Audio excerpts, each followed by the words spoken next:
Juan Kapitulo 6, versikulo 35. Si Jesus miingon kanila, "Ako mao ang pan nga naghatag sa kinabuhi. Ang muari kanako dili nagayod gutomon, ug ang mutuo kanako dili nagayod uhawon." Ang mga puno Pan sa kinabuhi.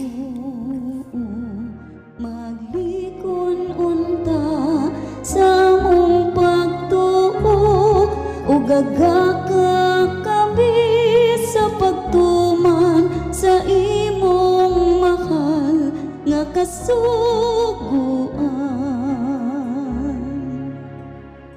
Ginumana kaninyo. Santos nga Ebanghelyo sumala ni San Juan. Daghang mga tao dito nakadungog kaniya, misulti ni inig miingon sila, itawhana mao gayod ang propeta nga ato gipaabot. Ang uban miingon, siya mao ang Mesiyas. Pero uban usab miingon, ang Mesiyas dili magigikan sa Galilea.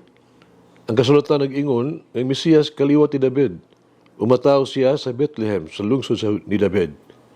Busa tungod kaniya, nabahin ang mga tao, ang uban gusto unta nga modakop kaniya, panwalay nakahimo pagbuhat niini.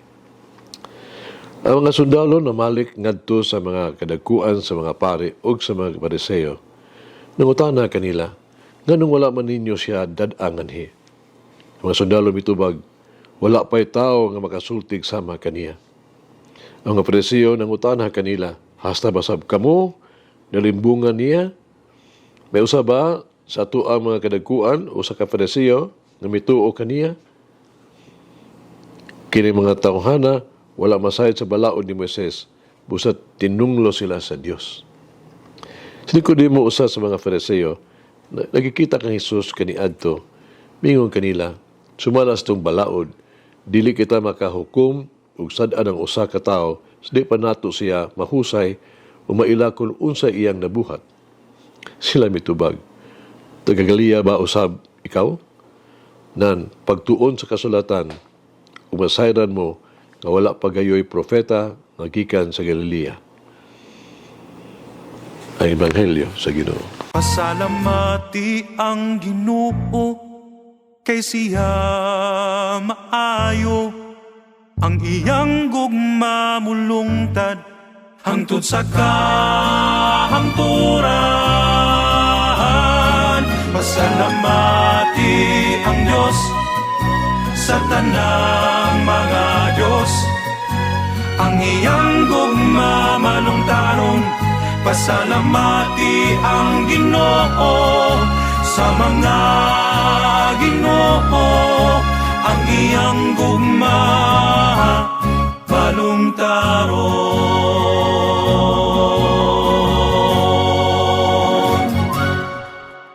Ang pagbasa sa Ebanghelyo karong adlaw, ang mga tao nabahin sa ilahang pagtuo mahitungod kang Jesus.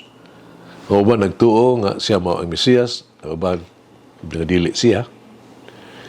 Gikan sa to ang panlantaw isip Kristohanong magtutuo, bituo kita nga si Jesus mao ang Mesiyas.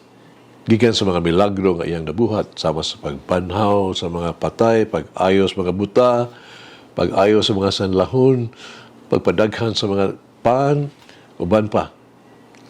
Ang mga pulong sa kaalam ug pagsabot nagikan sa ang iyang mga ngabil gisulti uban sa otoridad with power, gigahom yung mga pulong.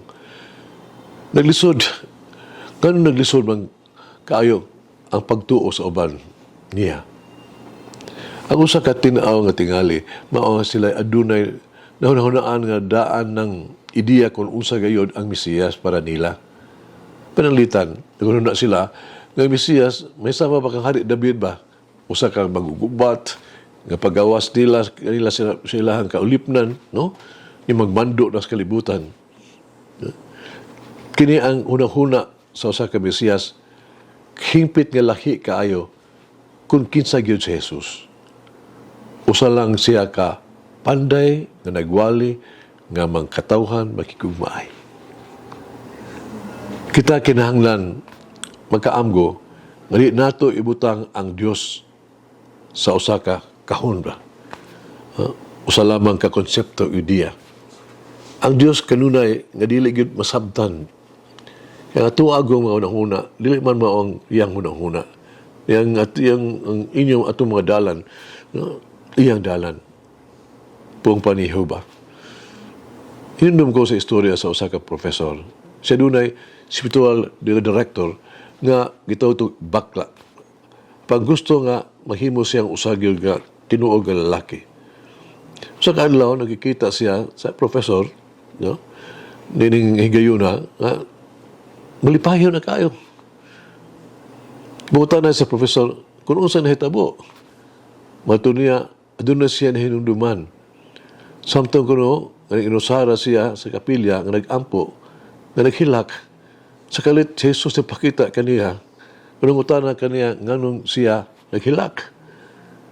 Kutian siya ni Jesus, hindi siya gusto nga mahimong bakla. O si Jesus, misulti kaniya, ug dili ka ang ibabalaka. Tingala siya nga ano. Si Jesus mingon, tungkol usab ka ako, bakla.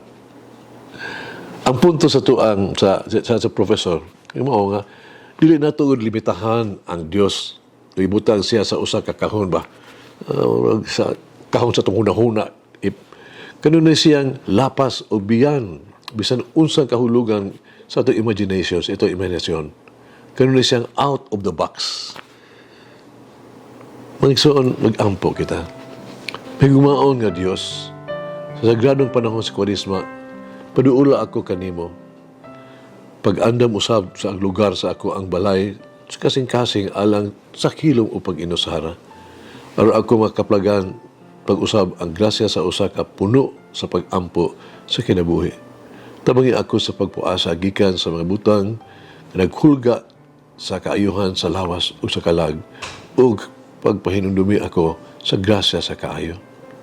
Padaka ko ang kasing-kasing haro ako makahatag sa ginahanglan o sa pagbuhat sa ingon mga kaplag pag-usab sa grasya sa pasalamat sa pagkamagihatagon. Hinaot na kini na panahon sa mahimong usa ka panahon sa puno sa grasya haro mapuka usab ang akong gugma ug pagtuo kanimo. Amen. O Merrick, help me stand firm in the face of persecution and always remain in trust. Malangin ang Diyos magagawang sa tanan, Amahan na Espiritu Santo. Amen. May the Lord of the divine mercy bless us all, heal us from all diseases and suffering. Ayun unta niya kita, tanang mga sakit na sa lawas, o sa kalag, body and soul. In the name of the Father, the Son, and of the Holy Spirit. Jesus, I trust in you. Amen. Whoever eats the bread of life will never hunger, says the Lord. Kay galaan inyong nabati ang pagpaambit ug hamubong pamalandong sa pulong sa Dios pinaagi sa tulumanon. Pan sa kinabuhi nga gidumala ni Monsignor Daddy Silva. Hangtod na usab sa sunod higayon, daghang salamat. The bread of